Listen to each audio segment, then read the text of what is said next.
pimpinan itu yakin kalau ada Kang Asep, dia pekerjaannya ini akan beres. Itu namanya soft skill. Menjelaskan, kalau dia merasa nggak salah, dia menjawab, membantah. Nah, dia menghadapi kalau nih pimpinan lagi marah, respon kita bagaimana? Kan ada orang punya karakter, kalau pimpinan lagi marah, dia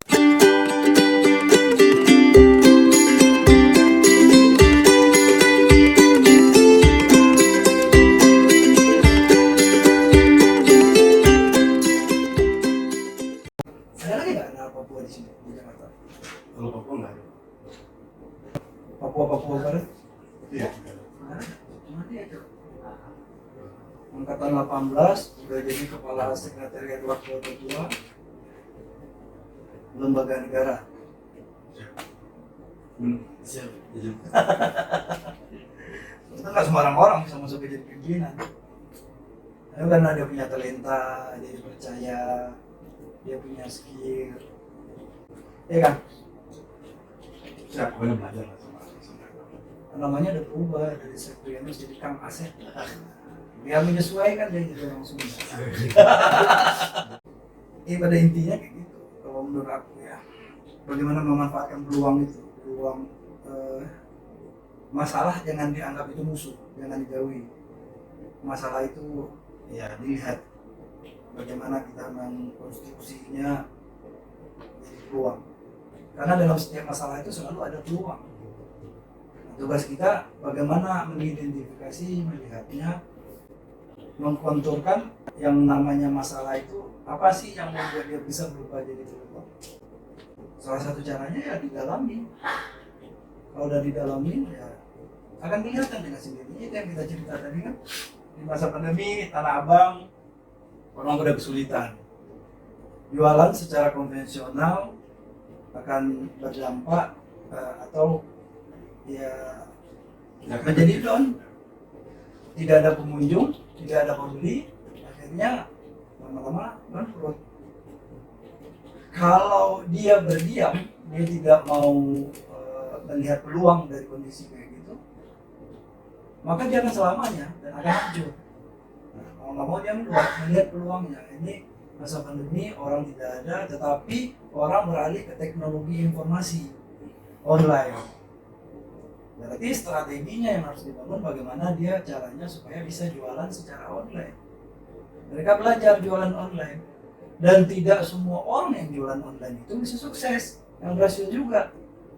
Banyak di antara mereka mencoba dan gagal, mencoba dan gagal, mencoba dan gagal. Tapi kalau dia berhenti di situ, yes, mereka akan gagal.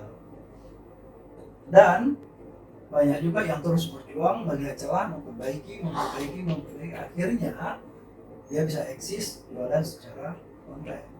Keuntungan terbesarnya, dia nggak perlu sewa tempat lagi, dia nggak perlu datang ke tempatnya, dia sudah bisa bekerja dari rumah, nggak perlu capek-capek menaklukkan kemacetan kota Jakarta. Penjualan, jangkauan jualannya semakin meluas. Akhirnya apa? Keuntungannya juga bisa lebih besar. Itu intinya bekerja bagaimana kita melihat peluang. Kan itu Kang Asep ya. Nah, itu yang dimanfaatkan Kang Asep. Nggak ada orang dari timur di sini. Dia berjuang, dia masuk ke sini. Akhirnya dia jadi kepala sekretariat pimpinan. Masih muda lagi, 18. Coba cari di Jakarta ini, 18 jadi pejabat administrator. Ya, atau mungkin belum ada di Jakarta ya. Jadi ini. Tapi kalau di daerah mungkin dia mempersaingkan kota Jakarta. Karena dia tahu di sini ada peluang, makanya dia masuk di sini. Ya Kak? Ya seperti tadi ya, kita mengerti masalahnya dengan semua tantangan yang ada. Terus yang tadi juga ASN itu tingkat kerumitannya dalam bekerja kalau menurut aku tidak terlalu rumit, tidak terlalu sulit. Yang tertinggi di situ adalah komunikasi dan koordinasi. Karena kita bekerja secara tim, bukan personal. Kalau kita struktural, kalau fungsional mungkin individual yang muncul. Tetapi di saat bekerja secara struktural itu yang melekat pastinya bagaimana kemampuan kita berkomunikasi dengan baik, berkoordinasi dengan baik. Itu yang dilakukan Kang Asep. Dia mau mendampingi pimpinan untuk program. Dia harus membangun komunikasi yang baik dengan protokol, dengan humas, dengan keuangan, dengan biro umum dan lain sebagainya. termasuk di bandara dan pemerintah daerah. Dan sejauh ini beliau jarang sekali mendapatkan komplain dari pimpinan karena dia mencermati prosesnya itu. Coba tingkat kerumitannya di mana? Hanya kemampuan berkomunikasi, kemampuan berkoordinasi. Kalau dua itu udah jalan. Nah, itu untuk menyelesaikan pekerjaan. Nasihat Bang Doni. Bang Doni tegak lurus. Kita harus tegak lurus. Tegak lurus itu artinya satu komando. Jangan kalau dari komandoin terus kita cari jalan lain. Terus yang satu lagi yang aku kasih poin merah yaitu yang tadi yang kita bilang namanya soft skill. Bagaimana kita caranya selain kemampuan intelektual yang sudah kita miliki sekarang ini untuk mendukung pekerjaan, tapi ada lagi yang namanya soft skill yang di luar kemampuan intelektual itu.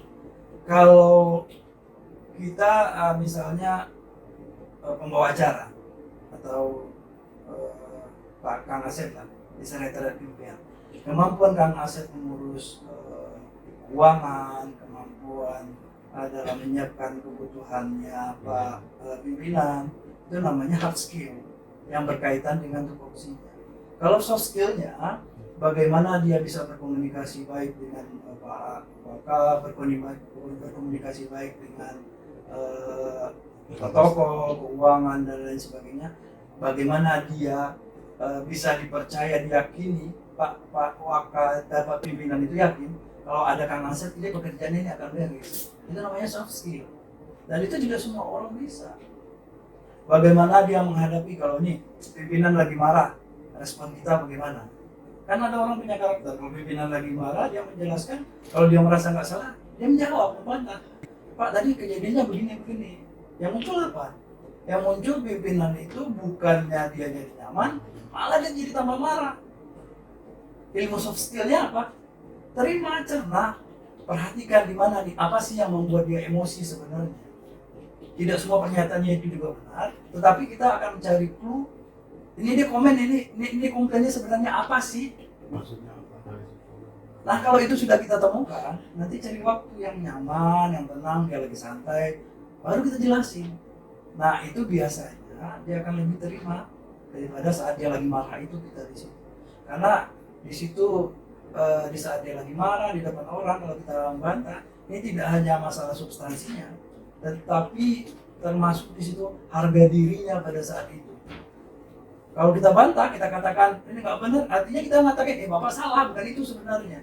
Itu harga diri dia akan tersinggung. Di situlah tugas kita sebenarnya melihat soft skill, bagaimana ininya melakukan pendekatan-pendekatan yang di luar yang tupoksi. Nah orang-orang seperti inilah yang mampu eksis dengan cepat di atas dengan mendapatkan kepercayaan. Kalau bos-bos itu udah nyaman dengan kita, kayak Kang Asep ini kan, bos kan nyaman sama mereka, makanya dia dipromosiin. Coba kalau ada orang gak nyaman sama Kang Asep, mungkin dia dipromosiin dengan segitu banyaknya orang lain yang ada di sini. Ditambah lagi dia punya track record yang cukup untuk itu, dan yang pastinya persyaratannya sudah terpenuhi. Ya Kang Asep ya?